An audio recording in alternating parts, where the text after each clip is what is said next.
Hi there. I've been working on something with God, of course, with God's grace, and I wanted to share that, what I'm learning, to maybe encourage somebody else or help somebody else. I don't dwell in Proverbs a lot, so it's probably good that I am now a little bit. And I want to talk about charity in speech and behavior. When people think of charity today, they think of donating or money. Sometimes they think of donating the most important currency, which is our time, and volunteering. But charity is also found in our speech, or it is not found in our speech. So I just wanted to go over this, read it real quickly to you, and encourage you. Proverbs 12. Whoever loves discipline loves knowledge, but whoever hates correction is unwise. So again, we see that knowledge in and of itself is not a bad thing, right? It's just reaching for, striving for something at the cost of spiritual growth or blessings. Okay, I'll read through. Whoever loves discipline loves knowledge, but whoever hates correction is unwise.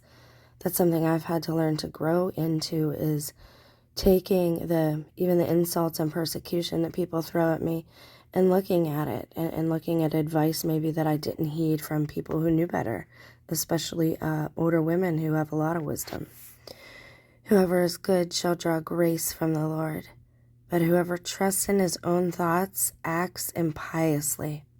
Man will not be made strong from impiety, and the root of the just shall not be moved. Stand firm in truth and your beliefs.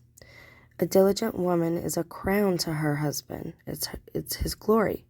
And she who acts with confusion as to which things are worthy is decay to his bones. We've all been there, I am sure, in our relationships. The thoughts of the just are judgments, and the counsels of the impious are dishonest. Now again, we're seeing a lot of talk of just and justice and righteousness. The thoughts of the just are judgments, not necessarily meaning they are judging everyone around them or judging their salvation. Just stating that just thoughts can create judgment upon another, and that they are judgment in the fact that the just thirst for justice. They want to see justice play out. And the counsels of the impious are dishonest. The words of the impious lie in wait for blood. The mouth of the just shall free them. Turn from the impious, and they will not be, but the house of the just shall stand firm. And that's pretty strong. Turn from the impious, and they will not be. They will not even exist if you turn your back on them. Just like we talk about in Nightmare on Elm Street with Nancy turning her back on her boogeyman and taking that energy back. A man will be known by his doctrine, but whoever is vain and heartless will suffer contempt. Better is a pauper, someone who's poor, who has what he needs, than someone glorious and in need of bread. Basically, again, it meaning that someone who is quote-unquote poor in the secular sense or the worldly sense has a lot of wisdom oftentimes, if you've ever talked to a houseless person, than someone glorious and in need of bread. So that is someone who, the bread of life is the Word, and the Word was manifest through Christ, and man cannot live on bread alone, but needs the Word of God. And so this can mean several things on a superficial and a spiritual level. They don't have the wisdom enough to fill their cupboards, but, they have their nails and hair done, for example. The just one knows the lives of his beasts, but the innermost parts of the impious are cruel. Whoever works his land shall be satisfied with bread, but whoever continually pursues leisure is most foolish. That was Narcissus. He did that.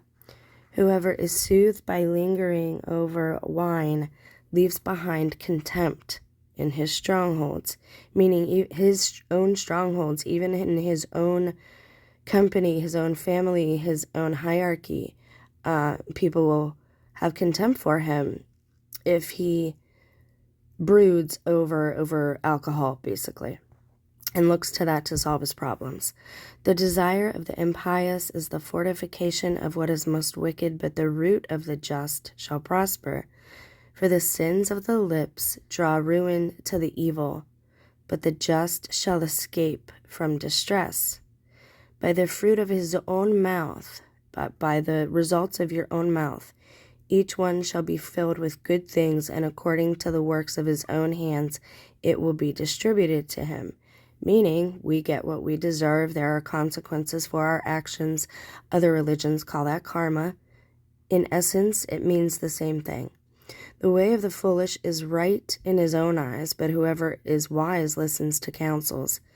So this means basically the person who, no matter who is trying to tell him there's a problem, but he's not listening because he believes his way is the right way, you'll come to ruin if somebody keeps trying to stop you on the highway, for example, telling you, hey, you got a flat tire, but you say, nah, I can make it, I'll be all right, I'm not going too much further, and by that not listening, there is a consequence there. The senseless immediately reveals his anger, but whoever ignores injuries is clever, meaning if somebody insults you or offends you, be like Christ in front of Herod. Be silent.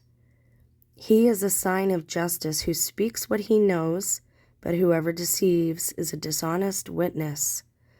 So don't speak of things that you don't know of, because then you look like a fool. You are a fool, and that can bring, again, negative reactions or replies or responses from those around you. He who makes promises is also jabbed, as if with a sword, in conscience, but the tongue of the wise is reasonable. Meaning, again, don't make oaths. I used to tell my children all the time when they were kids, Mama does not make a promise I cannot keep, so I never made promises to them. The only one thing I really said is, Mama always comes back when I had to leave for work. I always come back. I'll always be here. But yes, when you make promises that you don't know if you can keep, again, you are reaping what you're sowing. The lips of truth shall be steadfast forever. Truth stands on its own, right? But a hasty witness readies a lying tongue. Deceit is in the heart of those who devise evils, but gladness follows those who take up counsels of peace. Whatever may befall the just, it will not discourage him, but the impious will be filled with disasters. Okay, so we have to look at this as Christ was persecuted. What did he do? Even before he was persecuted and he knew it was coming, what did he do? He had a Last Supper with his apostles. Who was there? His betrayer, Judas, the Satan at that moment of the group. So he could have reacted differently, but he still ate with him, broke bread with him, communed with him, even washed his feet. And when he was persecuted and they came to get him in the garden, he would not retaliate, and he did not want his apostles or disciples retaliating either.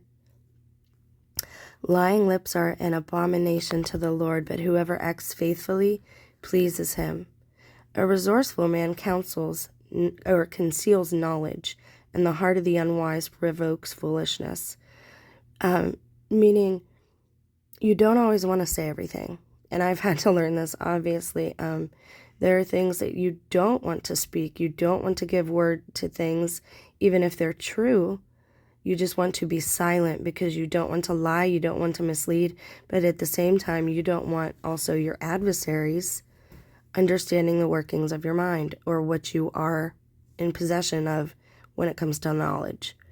The hand of the strong will rule, but anyone who is neglectful will pay tribute. I was just saying this today. That's wild. Negligence is sinful. It is transgression against another, because negligence is dangerous and it can bring harm to people around those who are negligent.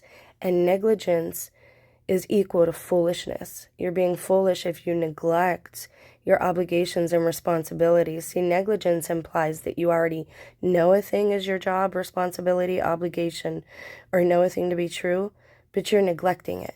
You're not paying it any heed. You're not watering that part of the garden, so to speak. Grief in the heart of a man humbles him, and with a good word he shall be made glad. He who ignores a loss for the sake of a friend is just, much like Christ in the garden, but the way of the impious will deceive them. The dishonest will not discover gain, meaning liars do not, what's the word I'm looking for here? Liars and cheaters are not going to gain spiritual blessings. They are not going to gain in life. They will not get ahead. And in fact, they will get oftentimes the opposite of what they're looking for. You can see this in life with people who try to cut corners, or they try to skip steps, or they try, and that's negligence in and of itself. When, for example, when you get instructions, but you throw them away and you don't pay attention to them, and you put something together wrong, that's the result of your negligence, right? In the path, the dishonest will not discover gain, but the substance of a man will be like precious jewels, precious gold. In the path of justice, there is life, but the devious way leads to death. We need to be walking in victory and understand that we are made alive through the sacrifice of Christ and through the good news of the gospel. But to live and dwell in wrongness and in error is living in and celebrating death, and we live in a culture of death today. So I'm putting out good words, I'm putting out encouragement to try and counteract that, to try and level the playing field a little bit, to bring some balance to all of the negativity and persecution that is happening out there. Please always pray for the persecuted, because that does imply these people don't deserve, nor did they earn that. It is a result of pure hatred, basically, and people who hate the truth because they don't want their hearts to be convicted. They know things they've done are wrong, and that's why they steer clear of God and anything having to do with God, and they can't lash out at God, so they lash out at us. So be charitable in your speech, but be wise enough to know when not to speak as well. And I think that's all I have to say. I just really want to try and balance things out. I know these videos aren't for everybody. I'll upload them to both channels, but if you have a preference, please let me know. God bless you. There'll be a stream coming soon. And there's also, I have a question I'm going to post regarding high strangeness, but regarding a techie high strangeness thing. So watch for that if you're interested. Have a blessed evening. Goodbye.